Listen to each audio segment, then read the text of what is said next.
आदाब नाजरीन, खबरनामे में आपका इस्तकबाल है। मैं हूं रेशमा आपके साथ। आइए नजर डालते हैं इस वक्त की हेडलाइंस पर। मोदी हुकूमत के 11 साल मुकम्मल होने पर मरकजी वुज़रा और बीजेपी की हुकूमत वाली रियासतों के वुज़राए आला आज मुल्क भर में कर रहे हैं प्रेस कॉन्फ्रेंस।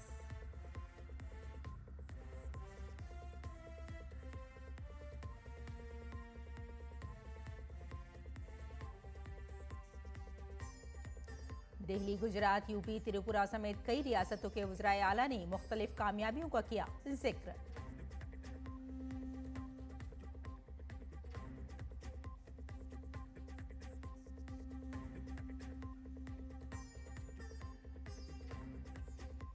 वज़ीर आज़म मोदी ने 11 सालों में दिफाई शोबे में हिंदुस्तान की खुद इन्हिसारी और मुल्क की सलामती का किया जिक्र। कहा, मुल्क को मजबूत बनाने के अज़्म के साथ अहले वतन है मुत्तहिद।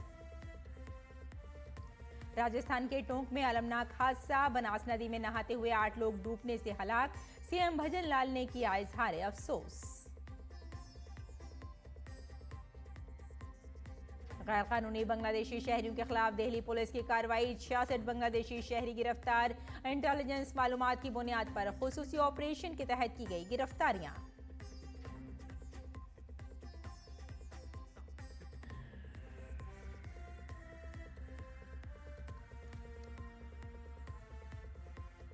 मुल्क के शुमाल मगरबी हिस्सों में अगले 4 से 5 रोज तक हीट वेव जारी रहने का इम्कान। चिलचिलाती गर्मी ने अवाम की जिंदगी को किया मुतासिर। पंजाब, हरियाणा, दिल्ली, उत्तर प्रदेश और राजस्थान के मशरक़ी हिस्सों में है ऑरेंज अलर्ट जारी। और आइए अब खबरों पर डालते हैं तफसील से नजर और बुलेटिन में सबसे पहले बात करते हैं नरेंद्र मोदी हुकूमत के 11 साल मुकम्मल होने से मुताल्लिक खबरों की।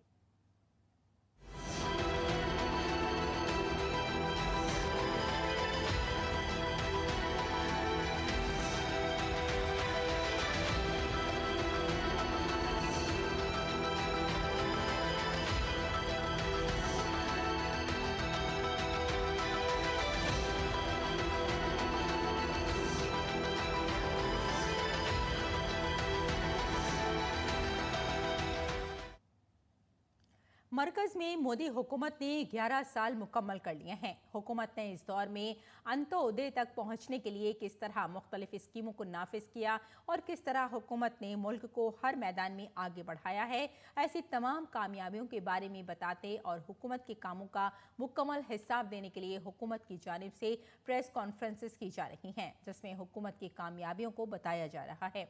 एनडीए हुकूमत के मरकजी वुज़रा और बीजेपी की हुकूमत वाली रियासतों के वुज़राए आला और नायब वज़ीर आला प्रेस कॉन्फ्रेंस करके गुज़िश्ता 11 सालों में मुल्क की तरक्की की तफसीलात अवाम के सामने रख रहे हैं। मोदी हुकूमत के 11 साल मुकम्मल होने पर कई रियासतों के वज़राए आला ने प्रेस कॉन्फ्रेंस से खिताब किया। उत्तर प्रदेश के वज़ीर आला योगी आदित्यनाथ ने लखनऊ में प्रेस कॉन्फ्रेंस की और मोदी हुकूमत के फैसलों और पॉलिसियों को अवाम के सामने पेश किया। योगी ने कहा कि मोदी हुकूमत ने हर महाज पर एक नई शनाख्त बनाई है और मोदी जी की क़यादत में हिंदुस्तान को बदउनवानी और खुशामद जैसी सियासत से आज़ादी मिली है। अब मुल्क के सामने 25 साल का मुकम्मल मंसूबा तैयार है। एक भारत श्रेष्ठ भारत की परिकल्पना को साकार करने वाली एक ऐसा नेतृत्व हमें मिला है, इस देश को मिला है, जिन्होंने पूरे भारत को विश्वास का प्रतीक बना करके भारत को विकसित भारत और आत्मनिर्भर भारत की एक सुदृढ़ नींव का निर्माण करते हुए अगले 25 वर्ष की एक व्यापक कार्य योजना पूरे भारतवासियों के सामने भी प्रस्तुत कर दी है। मोदी हुकूमत के 11 साल मुकम्मल होने पर हरियाणा के वज़ीर आला नायब सिंह सैनी ने कहा कि गुज़श्ता 11 सालों में हिंदुस्तान की मईशत दुनिया की चौथी बड़ी मईशत बन गई है। पंचकुला में एक प्रेस कॉन्फ्रेंस के दौरान हरियाणा के वज़ीर आला ने कहा कि 2014 में मईशत गिर रही थी और पीएम मोदी की क़यादत में हम दुनिया की चौथी बड़ी मईशत बन गए। वर्ष 2014 में माननीय प्रधानमंत्री नरेंद्र मोदी जी के देश के प्रधान सेवक के रूप में जब उन्होंने पदभार संभाला था, उस समय हमारी अर्थव्यवस्था पूरी दुनिया में ये 11वें स्थान के ऊपर थी। आदरणीय मोदी जी ने इन 11 वर्षों में भारत की आर्थिक स्थिति को दुनिया में 4थे स्थान पर ला करके खड़ा कर दिया है। ये भी हम सब के लिए बड़ी गर्व की बात है। उधर मोदी हुकूमत के 11 साल मुकम्मल होने पर वजीर आला पुष्कर सिंह धामी ने मोदी हुकूमत के अहम कामों का जिक्र किया। 2014 से पहले घपलों की सरकार, घोटालों की सरकार, भ्रष्टाचार की सरकार, तुष्टीकरण की बातें सामने आती थी, लेकिन अब ये परिभाषा भी बदल गई है। अब विकास है, इनोवेशन, नवाचार है और आविष्कार, इस प्रकार की बातें आज हो रही हैं। ऐसी सरकार नहीं आई जिसने कि ये सोचा कि देश के गरीब लोग, जरूरतमंद लोग, जिनके पास साधन नहीं है, संसाधन नहीं है, वो अगर बीमार पड़ जाएं तो उनके इलाज का क्या होगा। ये पहली मोदी सरकार है जो आयुष्मान भारत योजना। मरकजी वजीर किरण रिजिजू ने मरकजी हुकूमत के 11 साल मुकम्मल होने पर वजीर आजम नरेंद्र मोदी की सताइश की। उन्होंने कहा कि वजीर आजम ने गरीब कल्याण अन्न योजना शुरू करके गरीबों के मफाद में काम किया है। किरण रिजिजू ने कहा कि इस स्कीम के फवायद हर गांव वालों को मिल रहे हैं। प्रधानमंत्री गरीब कल्याण अन्न योजना ये शुरुआत किया था कोविड के समय में। जब कैबिनेट में ये बात आया, पहली बार 2 लाख करोड़ जाएगा। अगर इतना 80 करोड़ लोगों को खाना फ्री में पहुंचाना है तो मोदी जी ने मेहनत करके, एग्रीकल्चर प्रोडक्शन अच्छा था, खाना तो हमारा यहाँ सफिशिएंट हो गया, चावल धान। तो ये कैबिनेट में जब चर्चा हुआ, लेकिन प्राइम मिनिस्टर ने बोला कुछ भी करना है मगर हिंदुस्तान का कोई भी गरीब खाली पेट नहीं सोना चाहिए, हम ये स्कीम लागू करेंगे। और कैबिनेट में आया और हम लोगों ने इसको पारित किया और आज गांव तक पहुंच रहा है। हुकूमत के 11 साल मुकम्मल होने के मौके पर मरकजी वजीर प्रहलाद जोशी ने कहा कि मुस्तहकम हुकूमत के 11 साल की वजह से मुल्क में हर शोबे में तरक्की हुई है। उन्होंने कहा कि पीएम मोदी की क़यादत में पॉलिसी फालिज का खात्मा, इसकी वजह से गुज़िश्ता 11 सालों में मुल्क में बेमिसाल काम हुआ है। I can say this is the युग प्रवर्तक 11 साल है, जहाँ तक stable government, able leadership, because of the stability and ability, इससे आधार पर ग्रोथ अच्छा हुआ है, जीडीपी वगैरह। जीडीपी अच्छा हो इसलिए डेवलपमेंट अच्छा हुआ है, डेवलपमेंट अच्छा हो इसलिए प्रॉस्पेरिटी हुआ है, प्रॉस्पेरिटी हुआ है इसलिए वेल्थ इंप्रूवमेंट हुआ है। और पॉलिसी पैरालिसिस एक कॉमन चीज़ बन गया था देश में। Under the leadership of prime minister Shri Modi ये पॉलिसी पैरालिसिस हमने पूरा ख़त्म कर दिया। मरकजी वजीर सरबराह सोनोवाल ने मोदी हुकूमत के 11 साल मुकम्मल होने पर कहा कि हम खुशकिस्मत हैं कि हमारे पास नरेंद्र मोदी जैसे वजीर आजम हैं। ये पीएम मोदी की ईमानदाराना और शानदार कोशिशों का नतीजा है कि शुमाल मशरक़ अब तेजी से तरक्की की तरफ बढ़ रहा है। To make Northeast one of the leading important kind of zone for the entire country, and ultimately Honorable Prime Minister has given very clear direction that in the near future Northeast must be the important hub of the entire Southeast Asia. So this is the vision of Honorable Prime Minister Narendra Modi. This is the support, and ultimately every Council of Ministers visited this region more than 800 times, and Honorable Prime Minister himself visited more than 70 times. So this reflects his earnest effort and also his honest effort for the growth of Northeast. Modi हुकूमत के 11 साल मुकम्मल होने पर BJP leader Anurag Singh Thakur ने चंडीगढ़ में press conference की। उन्होंने कहा कि इससे कबल कांग्रेस की हुकूमतों ने सिर्फ गरीब हटाओ का नारा दिया था, लेकिन वजीर आजम नरेंद्र मोदी ने 25 करोड़ गरीबों को गुर्बत से निकालने का काम किया। इंदिरा जी से लेके सोनिया जी तक, राजीव जी से राहुल जी तक, ये परिवार और पार्टी गरीबी हटाओ के नारे लगाती रही, गरीबी नहीं मिटा पाई। लेकिन गरीब माँ के बेटे नरेंद्र मोदी जी ने, जिन्होंने गरीबी देखी है, उन्होंने 25 करोड़ गरीबों को गरीबी रेखा से बाहर निकालने का कार्य पिछले 11 सालों में किया। 60 करोड़ लोगों को 5 लाख रुपए का इलाज आयुष्मान भारत योजना में मुफ्त में मिलना हो, और दुनिया की सबसे बड़ी ये स्वास्थ्य योजना है आयुष्मान भारत, और अब तो 70 साल से ज़्यादा वालों को भी 5 लाख का इलाज मुफ्त में है। यहाँ तक कि 81 करोड़ गरीब और ज़रूरतमंदों को मुफ्त अनाज दे रही है, तो मोदी सरकार दे रही है। वज़ीर-ए-आज़म नरेंद्र मोदी की क़यादत में एनडीए हुकूमत के 11 साल मुकम्मल होने पर राजस्थान के वज़ीर आला भजन लाल शर्मा ने कहा कि गुज़िश्ता 11 साल हिंदुस्तान के लिए तब्दीली, तरक्की और शान के साल रहे हैं। आज हम फ़ख्र के साथ कह सकते हैं कि वज़ीर-ए-आज़म मोदी की दूरअंदेश क़यादत में हिंदुस्तान न सिर्फ उभरती हुई ताकत बन रहा है, बल्कि हमारा मुल्क तेज़ी से दुनिया की तीसरी सबसे बड़ी मईशत बनने की तरफ बढ़ रहा है। 11 वर्ष भारत के लिए परिवर्तन, प्रगति और गौरव के वर्ष हैं। आज हम गर्व के साथ कह सकते हैं कि भारत यशस्वी प्रधानमंत्री नरेंद्र मोदी जी की दूरदर्शी नेतृत्व में न केवल एक उभरती हुई शक्ति बन रहा है, बल्कि हमारा देश दुनिया की तीसरी बड़ी अर्थव्यवस्था की राह पर तेजी से अग्रसर हो रहा है। और ये मैं इसलिए कहना चाहता हूं कि अगर 2014 की तरफ मुड़कर के देखेंगे तो हम अर्थव्यवस्था में 11वें पायदान पर थे। हम उससे 5वें पायदान पर आए और आज हम चौथे पायदान के अंदर हैं। मरकजी सकाफत और सियाहत के वजीर गजेंद्र सिंह शेखावत ने मोदी हुकूमत के 11 साल मुकम्मल होने पर प्रेस कॉन्फ्रेंस की। उन्होंने कहा कि वजीर आजम की क़यादत में मुल्क में उम्मीद की नई किरण पैदा हुई है। अब हमारे मुल्क के लोगों को यकीन है कि हम दोबारा उभरेंगे और ये मुमकिन नहीं है कि किसी भी प्लेटफॉर्म पर कहीं भी भारत के खिलाफ या भारत के हक में कोई आवाज उठाए।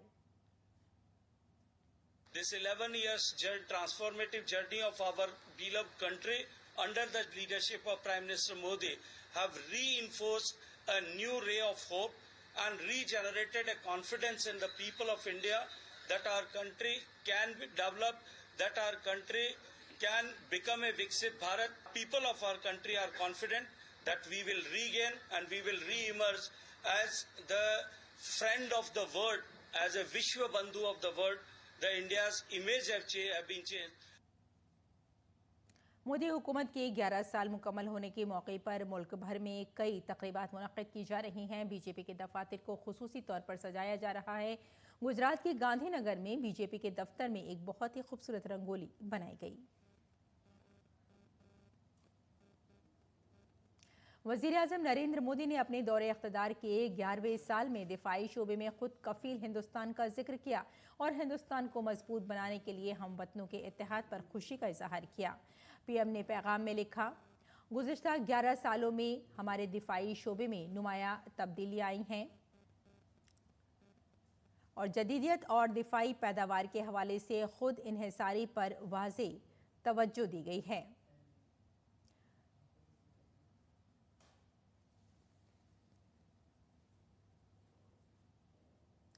और गुज़िश्ता 11 सालों में भारत ने अपनी दिफाई सलाहियतों में इनकलाबी तब्दीलियाँ की हैं।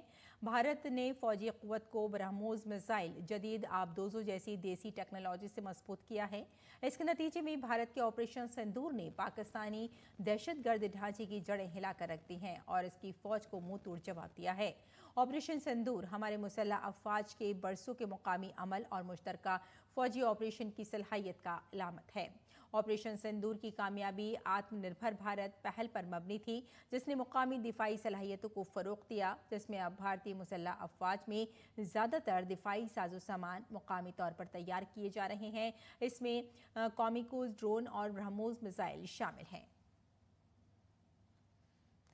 तो नाज़रीन, ये थी नरेंद्र मोदी हुकूमत के 11 साल मुकम्मल होने से मुताल्लिक़ खबरें।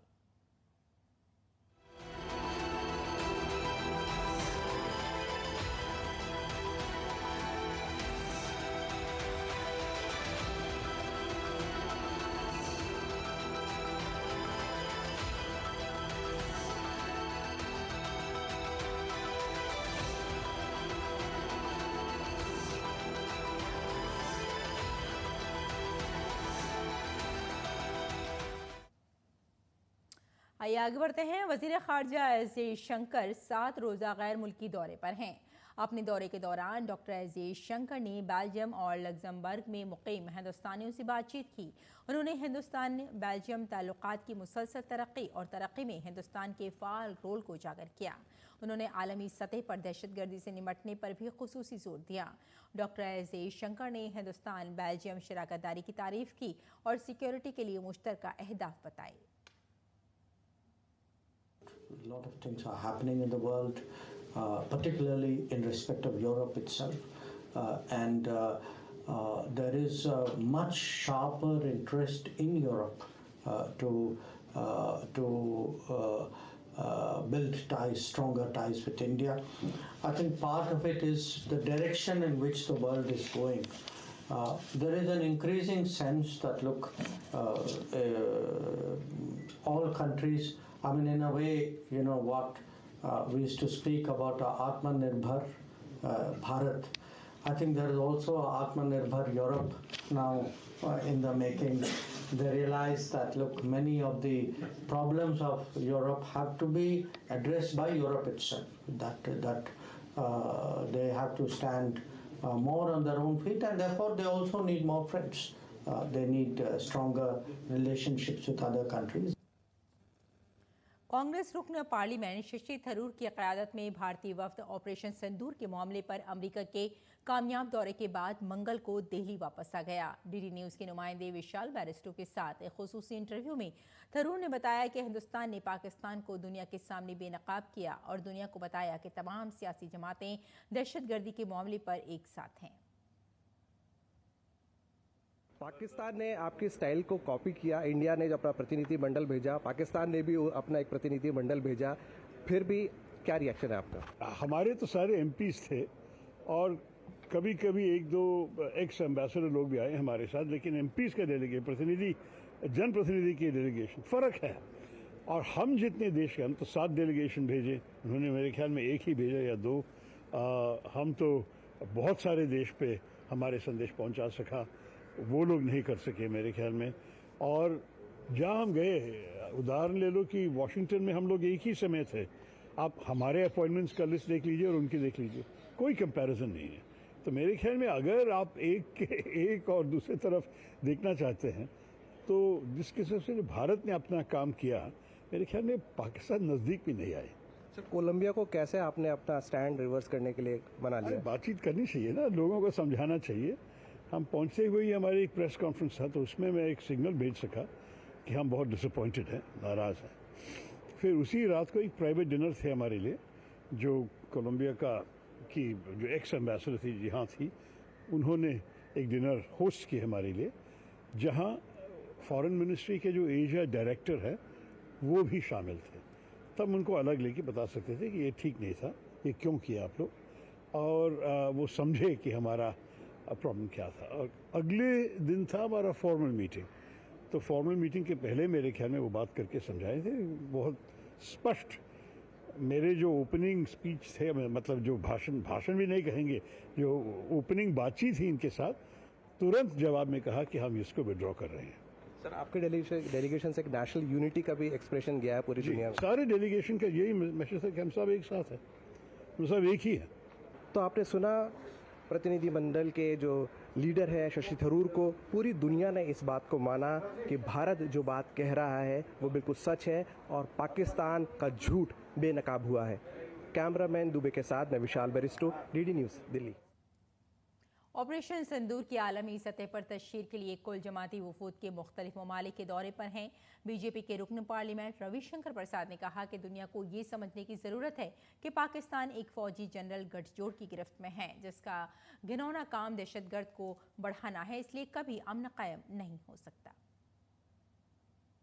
Pakistan is in the grip of A military general nexus whose dirty jobs is done by the terrorists and the training camps. जो पाकिस्तान का जो नया सेटअप है उसमें वो आतंकवाद को प्रॉक्सी के रूप में यूज करते हैं। और क्यों यूज करते हैं कि युद्ध होगा, कॉन्फ्लिक्ट होगा तो जनरल की विश्वसनीयता बनी रहेगी। The generals use these terrorists and their camps as the proxy to make themselves relevant. इसलिए कभी शांति नहीं। और बीजेपी के कौमी तर्जुमान शहजाद पूनावाला ने तेलंगाना में बसों के किराए में इजाफे पर कांग्रेस पर शदीद तनकीद की है। Telangana state road transport corporation ने बस किरायों में तकरीबन 20% इजाफा किया है। इस इक़दाम से तलबा और दफ्तर जाने वाले सबसे ज़्यादा मुतासिर होंगे। लूट, झूठी जमानतें और महंगाई कर्नाटक से लेकर तेलंगाना तक कांग्रेस की हुकूमतों का पुराना मामूल है, जिससे आम आदमी बुरी तरह लपेट में आ रहा है। कांग्रेस का खटाखट मॉडल जो जनता विरोधी मॉडल है वो सामने आया है। तेलंगाना में बस फेयर 20 से 30% बढ़ाए गए हैं। स्टूडेंट का पास 200 रुपया, कॉमन जनरल पास 250 रुपया बढ़ाया गया है। ये आम आदमी पर बोझ डालेगा। कर्नाटका में तो दूध, पानी, बिजली, डीजल, स्टैंप ड्यूटी सबके दाम बढ़ा दिए। हिमाचल में टॉयलेट का टैक्स लगा दिया। तेलंगाना में भी लगातार प्राइसेस बढ़ाए जा रहे हैं और जनता को कोई सुविधा नहीं दी जा रही है। ये दिखाता है कि कांग्रेस का खटाखट मॉडल क्या है। आर्थिक अव्यवस्था की ओर ले जाना प्रदेश को, बर्बाद कर देना, झूठी गारंटी की बातें करना और लूटना, यही कांग्रेस की प्राथमिकता है। मरकजी खजाना और कॉरपोरेट उमूर की वजीर निर्मला सीतारमण ने मुंबई में मालियाती इस्तेहकाम और तरक्याती कौंसिल की 29वीं मीटिंग की सदारत की। मरकजी वजीर मुमलिकत बराए खजाना पंकज चौधरी मीटिंग में मौजूद थे। इसके अलावा RBI के गवर्नर, फाइनेंस सेक्रेटरी और इक़्तिसादी उमूर के महकमे के सेक्रेटरी ने FSDC मीटिंग में शिरकत की। इसके अलावा DFS, सेबी और दीगर इदारों के अफसरान ने भी शिरकत की।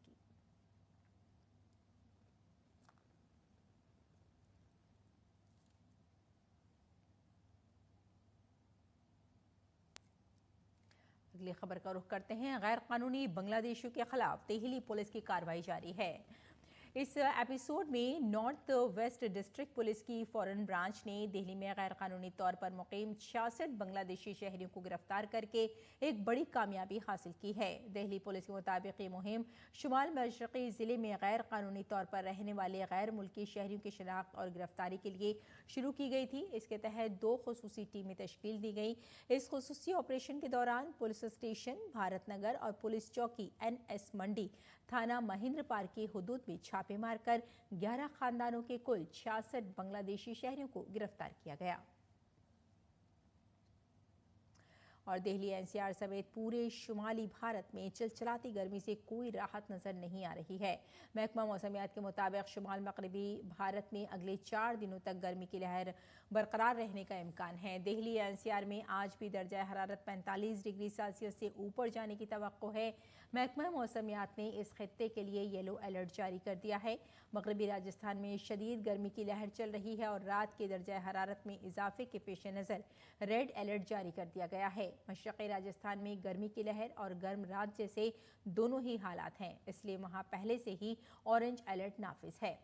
इसी तरह पंजाब, हरियाणा और उत्तर प्रदेश में भी ऑरेंज अलर्ट जारी किया गया है। जम्मू कश्मीर में बढ़ते हुए दर्जा हरारत की वजह से अगले 3 दिनों के लिए येलो अलर्ट जारी किया गया है। शुमाली मध्य प्रदेश में भी हीट वेव के हालात के लिए येलो अलर्ट भी जारी किया गया है। महकमा मौसमियात ने खबरदार किया है कि दिन के वक्त तेज़ धूप और गर्म हवा का सेहत पर ख़ास तौर पर बच्चों, बूढ़ों और बीमारों पर बुरा असर पड़ सकता है। ऐसे में लोगों को मशवरा दिया गया है कि वे दोपहर 12 बजे से 4 बजे के दरमियान घरों से बाहर ना निकलें और ज़्यादा से ज़्यादा पानी पिएं। 11 जून से मौसम में मामूली तब्दीली आएगी, जब आसमान ज़्यादातर साफ रहेगा और दर्जा हरारत 43 डिग्री तक गिरने का इम्कान है। ताहम उमस बढ़ने से गर्मी की शिद्दत में कमी नहीं आएगी। और राजस्थान के टोंक में एक बड़ा हादसा हुआ है, जहां बनास नदी में नहाने गए 8 लोगों की मौत हो गई है, जिनमें बच्चे भी शामिल हैं। जानकारी के मुताबिक ये वाक़या बनास नदी के पुराने पुल के पास का बताया जा रहा है। ये लोग बनास नदी में नहाने गए थे कि दरिया की गहराई में पहुंचकर अचानक डूब गए। मुकामी लोगों की मदद से कुछ लोगों को अस्पताल पहुँचाया गया। टोंक अस्पताल में जख्मी लोगों का इलाज जारी है। दरियासना राजस्थान के वज़ीर आला भजनलाल शर्मा ने इस वाक़े पर अफसोस का इजहार किया है। उन्होंने सोशल मीडिया प्लेटफॉर्म X पर लिखा, जिला टोंक में वाक़े दरियाए बनास में डूबने से नौजवानों की मौत की खबर इंतहाई अफसोसनाक और तकलीफदेह है। वाक़े की इत्तला मिलते ही ज़िला इंतज़ामिया के हुक्काम को फौरी तौर पर रेस्क्यू और रिलीफ ऑपरेशन करने की हिदायत दी गई है। मैं ईश्वर से दुआ करता हूं कि वो मरने वालों की आत्मा को सुकून और लवाहिकीन को सब्र जमील अता फरमाए। और गैर मुल्की खबरों की बात करें तो अमेरिका का शहर लॉस एंजलिस इस वक्त फ़ौज के साए में आ गया है। अमेरिकी फ़ौज लॉस एंजलिस में तकरीबन 700 मैरिन्स की आर्जी तौर पर तैनात करेगी। ये तकरीरी उस वक्त तक जारी रहेगी जब तक नेशनल गार्ड के मजीद दस्ते नहीं पहुंच जाते। कैलिफोर्निया के गवर्नर गैविन न्यूसॉम ने कहा कि उन्हें इत्तला मिली है कि ट्रंप मजीद 2000 फौजी तैनात करेंगे। इससे कबल ट्रंप इंतजामिया के खिलाफ लॉस एंजलिस में नेशनल गार्ड की तैनाती को गैर कानूनी करार देते हुए कैलिफोर्निया ने वफाकी हुकूमत के खिलाफ मुकदमा दायर किया है। गवर्नर गैविन न्यूसॉम ने कहा कि ट्रंप ने सूरत हाल को उकसाया और गैर कानूनी तरीके से कैलिफोर्निया में नेशनल गार्ड को तैनात किया।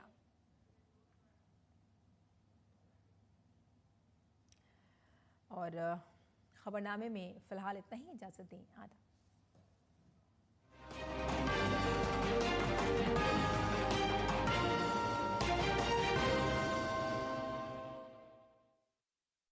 आदाब, नमस्कार। मैं हूं रूमी जाफरी और आप देखते रहिए दूरदर्शन।